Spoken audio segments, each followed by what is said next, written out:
안녕하세요. 남편과 결혼한 지 이제 반년 된 30대 여성입니다.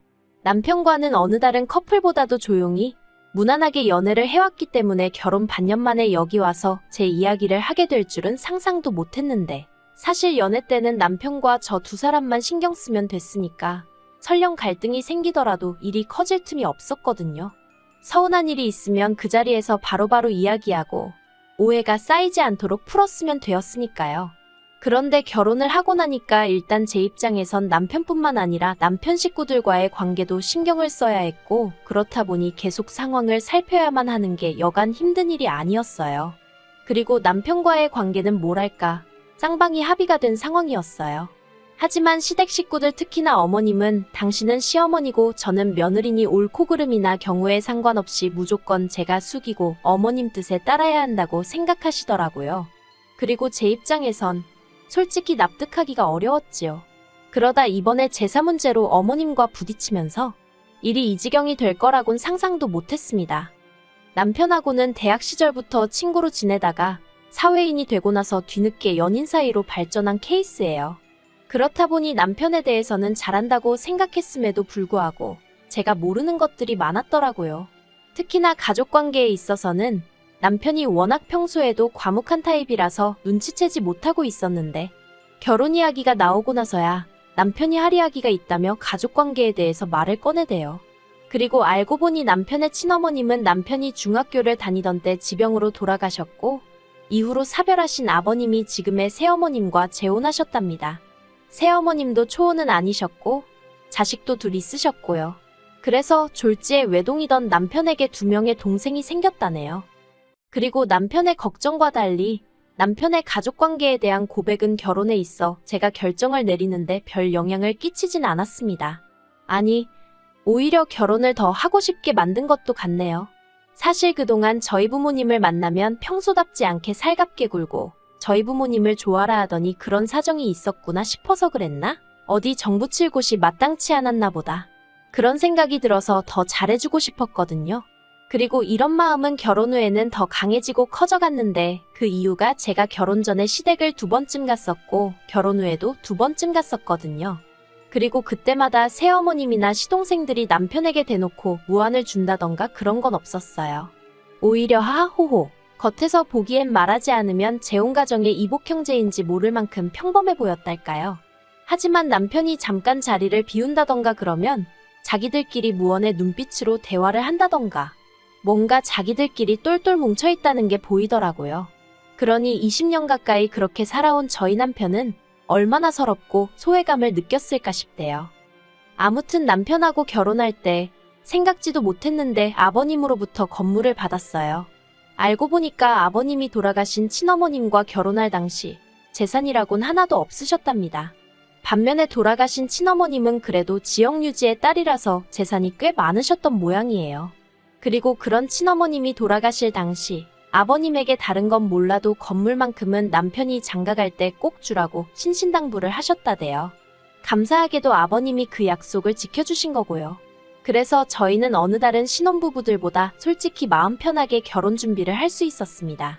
그렇다고 말도 안 되는 사치를 부리고 그런 것은 아니고요. 적어도 신혼집을 어떻게 할지 그런 고민에선 자유로울 수 있었네요. 그런데 이걸 가지고 새어머님께선 굉장히 못마땅해 하셨습니다. 아버님과 재혼하던 당시 그 건물이 당연히 아버님 거라고 아셨지, 그게 훗날 저희 남편한테 돌아갈 거라곤 생각을 못 하셨던 모양이 돼요. 그래서 내내 그 건물에서 나오는 월세로 생활을 해왔는데 갑자기 그 돈이 없어지니 당황스럽다며 저희더러 그걸 기어이 지금 받아가야겠냐고 싫은 소리를 몇 번이나 하시더라고요. 하다못해 동생들 시집장가라도 가고 나면 그때 정리해도 늦지 않다면서요. 하지만 그런 이야기를 듣고 있으니 저는 더욱이 지금이 아니면 안 되겠구나 싶었습니다. 막말로 시동생들 시집장가 갈 때 되면 건물 팔아먹자고 나이 드신 아버님을 달달 볶기라도 해봐요. 그땐 저희야말로 눈뜨고 코 베이는 거 아니겠어요. 솔직히 저희 것이 될 거라곤 상상도 못했던 건물이지만 저희 거라는 걸 알게 된 이상 어떻게든 지켜야겠다는 생각뿐이었습니다. 남편 하나만 보고 결혼을 결심한 건 사실이지만 그렇다고 주어진 몫을 포기할 만큼 멍청이도 아니었으니까요. 그리고 이건 저희 남편도 몇 번이나 동의한 부분이었습니다. 솔직히 그 오랜 시간 동안 새어머님도 정말 친어머님처럼 남편에게 정을 주셨다면, 그리고 시동생들도 남편을 그렇게 믿고 따라주었다면 저희 남편이 절대로 그렇게 선을 그었을 리가 없거든요. 그런데 제대로 가족이라고 느낄 만큼 감정적 교류가 없었던 탓인지 금전적인 부분에서는 남편도 나름대로 확실히 선을 그으려는 게 보였습니다. 어쨌든 맏아들이니 그에 따르는 책임과 도리는 하겠다. 하지만 그 이상은 못한다는 입장이 분명했달까요. 그런데 지난 어버이날이었습니다. 새어머님이 회가 드시고 싶다며 호텔에 있는 식당으로 예약을 하셨더라고요. 그래서 그 자리에 시부모님과 저희 부부 그리고 시동생 둘이 모이게 되었어요. 남들이 보기에는 다복하고 화목한 분위기였을 거예요. 하지만 식사가 시작되고 얼마 지나지 않아 불편한 주제들이 조금씩 거론되기 시작했습니다. 특히나 돈에 관해서요. 새어머님께서는 저희가 건물을 가져간 이후로 살림을 꾸려나가기가 아주 힘에 부친다면서 끝없이 앓는 소리를 하셨어요. 하지만 솔직히 아버님이 그 연세에도 연금으로 300 남짓 받고 계셨고, 저희가 건물 증여가 끝남과 동시에 매달 100만 원씩 생활비에 보태시라고 보내드리기 시작했거든요. 게다가 신우도 직장 생활을 하고 있었으니 아무렴 자기 부모에게 돈 10만 원 안 드렸겠어요? 제가 생각하기엔 그나마 마음에 걸리는 건 도련님이었는데, 거기도 이제 아르바이트해서 자기 용돈 벌고 하면 크게 돈 들어갈 일이 있나 싶었지요. 참고로 저희 남편은 자라는 내내 집에 재산이 없는 것도 아니었는데, 새어머님이 남자라면 독립심이 필요하다며 고등학교 때부터 아르바이트를 하라고 그렇게 눈치를 주셨답니다. 그래서 실제로 고등학교 2학년 때부터는 아버님이 어머님 몰래 챙겨주신 용돈 말고 공식적으로는 용돈 한 번 받은 적 없고 대학 등록금도 반 이상 자기가 벌어서 보탰다고 하더라고요. 그런데 이제 와서 저희더러 생활비가 어떻고 시동생들이 어떻고 하면 아무리 제가 아닌 남편이 겪은 일이라고 해도 저에게는 제가 겪은 거나 마찬가지로 느껴졌으니 그런 어머님의 하소연이 곱게 들릴 리가 없었지요. 그래서 어머님께 마치 어머님의 속뜻이 무엇인지 하나도 못 알아들은 것 마냥 이참에 시동생들도 독립심을 키워야 하지 않겠냐고 아무것도 지원해주지 마시라고 단호하게 조언을 해드렸답니다. 그랬더니 제 예상대로 어머님이 당신이 일전에 한 말이 있어서인지 뭐라고 더 말씀은 못하시고 저더러 너는 참 냉정하구나 하시대요. 하지만 이런 이야기 때문에 제가 결혼한 지 반년 만에 시댁하고 안 보고 살고 싶네 그런 소리를 하게 된 것은 아니에요. 제가 정말 화가 난 건 엊그제 어머님한테 전화를 받았는데 다음 주에 당신 친정어머니 제사를 지낸다고 하시더라고요. 어찌나 생소하던지 저는 처음에 돌아가신 친어머님 제사를 지내신다는 줄 알았다니까요. 그런데 그게 아니라 새어머님의 친정어머니 제사를 지낸다면서 저더러 일찍 와서 제사 준비를 도우라고 하시더군요. 그리고는 덧붙여서 말씀하시기를 신우는 안 불렀답니다. 이런 건 원래 며느리가 도와줘야 하는 거라면서 제가 안 오면 당신 친지들이 계몰아서 당신이 시어머니로서 제대로 대접도 못 받고 산다고 생각할 거라고, 그러면 저희 남편 얼굴에 똥칠하는 거라면서 꼭 와야 한다고요. 그래서 제가 어머님께 무슨 말씀이신지는 알겠지만 어머님도 아시다시피 저도 직장인이라서 그렇게 시간을 내기가 쉽지가 않다고 했습니다. 그리고 어째서 새어머님 친정부모님 제사까지 제가 해야 하냐, 솔직히 납득이 가지 않는다고도 덧붙였지요. 그러자 어머님이 제 남편을 당신이 어떻게 키웠는 줄 아냐면서 저더러 이러는 거 정말 경우 없는 짓이라고 하시는 거예요. 그래서 제가 일단은 남편하고 이야기를 해보겠다 했습니다. 솔직히 만약에 남편이 저더러 한 번만 참고 그렇게 해달라고 하면 해줄 생각이었어요. 결혼할 때부터 시댁일에 관해서는 가능한 남편 마음이 편한 쪽으로 내가 맞춰주겠다는 마음이었거든요. 참고로 남편도 저희 친정부모님한테 정말 친아들급으로 잘해요. 친정아버지도 든든한 사위가 생겨서 너무 좋다 하시고요. 그렇다 보니 제가 시부모님에게 특히나 새어머님께 감정이 좋진 않았지만 그래도 몇 번이나 내가 잘해야지 하는 생각을 하게 되대요. 그런데 남편의 반응은 역시나 제 예상을 크게 빗나가지 않았습니다. 자기는 새어머님이 당신의 친정어머님 제사를 지내셨는 줄도 몰랐다면서 설령 알았다고 해도 가도 자기나 이복 동생들이 가는 거고 도와도 신우가 해야지 왜 피 한 방울도 안 섞인 저에게 그러시냐며 신경 쓰지 말라더군요. 자기가 알아서 잘 이야기하겠다고요. 그런 남편의 모습에 괜히 미안하기도 하고 고맙기도 해서 알겠다고 했습니다. 그리고 어머님께는 그래도 못 간다고 직접 말씀드리는 게 매너다 싶어서 문자는 하나 넣었어요. 남편하고 상의해봤는데 제가 참석하는 게 바람직한 것 같지 않다는 식으로요. 그랬더니 며칠이 흐르고 주말 어머님이 시동생들까지 데리고 저희 집에 연락도 없이 오셨습니다. 부서질 듯 누르는 현관벨 소리에서 이미 어머님이 왜 오셨는지 어느 정도 짐작이 되었다고 해야 할까요?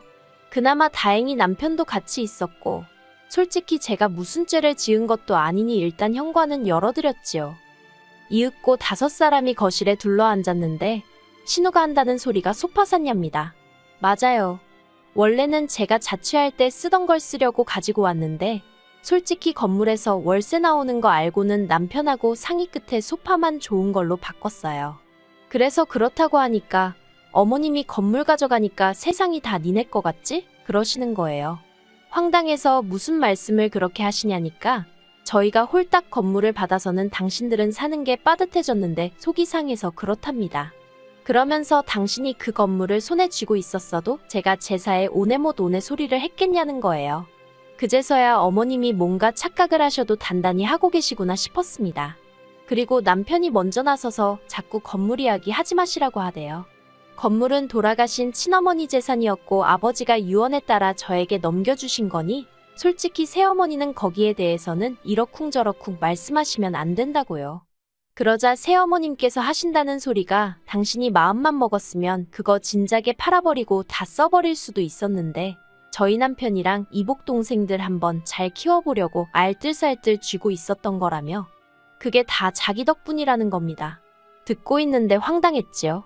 거기서 매달 나오는 월세를 그렇다고 모아서 저희 남편을 주신 것도 아니고 20년 가까운 세월 동안 거의 남는 것 없이 받아서 다 쓰시며 사셔놓고는 알뜰살뜰이라는 둥, 지켜준 거라는 둥. 그리고 남편도 저랑 비슷한 생각을 했는지 급기야 웃더니 어머님도 생각보다 재밌으신 분이라며 말을 이어갔습니다. 말은 똑바로 하자고 그 월세 받아서 솔직히 어머님하고 이복 동생들이 거진 다 썼지 않냐고.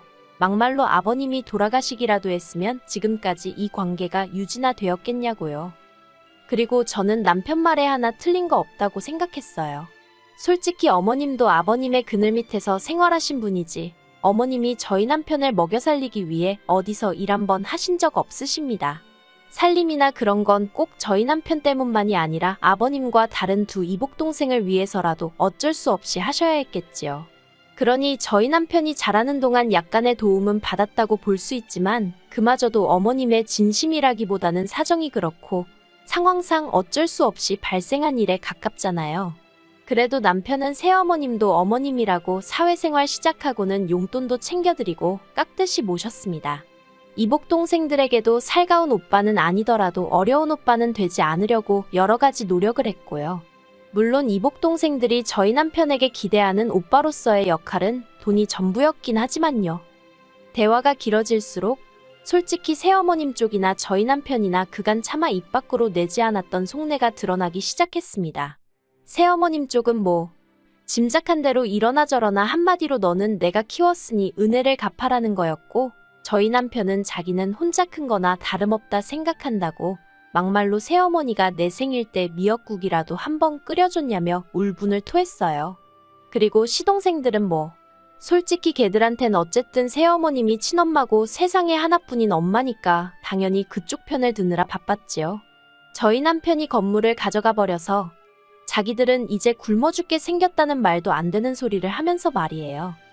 그렇게 한바탕 소란이 지나가고 결국 남편이 아버님께 연락을 드렸습니다.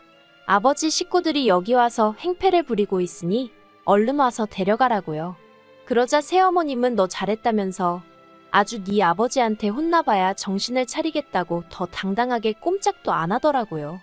그리고 이복 동생들은 이복 동생들대로 자기 어머니 옆에 붙어 있고 그 모습을 보고 있으니 남편이 얼마나 외롭게 컸을지 정말 안 봐도 눈에 뻔하더라니까요. 그리고 얼마 안가 아버님이 오셨는데 아버님은 새어머님을 보자마자 추태 좀 부리지 말라며 화를 내셨어요. 새어머님은 아버님이 당신 편을 들 줄 알았는데 당신한테 언성을 높이니 당황하신 눈치였지요. 새어머님께서 아버님더러 지금 상황 파악이 안 되느냐고 쟤들이 나한테 덤빈다. 이게 다 당신이 건물을 줘서 이렇게 된 거 아니냐? 돈 좀 생겼다고 애가 위아래도 몰라본다. 빨리 건물 내놓으라 해라. 속사포처럼 말을 쏟아냈지만 아버님께선 그런 새어머님께 남의 재산으로 그 정도 배불리고 살았으면 됐지. 욕심도 사납다고 계속 화를 내실 뿐이었어요. 그리고는 이복 동생들에게도 내 생각에 내가 니들 아버지로서 해줄 만큼은 해준 것 같으니 이제 알아서 독립하려면 독립해라. 정말 무서우리만치 낮은 목소리로 말씀하시대요. 그리고 결론부터 말하자면 일단 지금 새어머님은 찍소리도 못하고 예전처럼 아버님과 살고 계시고요. 이복 동생들도 무슨 약이라도 먹었는지 저희 남편한테 아주 깍듯해졌어요. 하지만 그 속내야 뻔하지요. 신우는 시집 가려면 결혼 자금이 필요하니 그러는 것일 테고 도련님이야 유학을 가고 싶네요 전에 노래를 불러댔으니 뭐 결국은 다시 돈 때문 아니겠어요? 그리고 저희 남편이 그러더라고요. 지켜야 할 게 없을 때는 바보같이 당해주면서 그래도 이게 제일 편한 길이라고 생각을 했대요. 근데 이제 자기에겐 저라는 가족도 생겼고 돌아가신 친어머니가 물려주신 재산도 지키고 싶어서 그렇게 바보같이 살지 않을 거랍니다. 다만 아버님에 대한 남편의 심정은 아직 복잡한 것 같아요. 평생을 원망 아닌 원망을 하며 살았는데 결정적인 순간에 남편의 입장에 서주신 게 남편에겐 여러 가지로 큰 의미였던 것 같거든요. 그리고 저야 뭐 남편이 어느 쪽으로 향하든 같이 따라갈 생각입니다.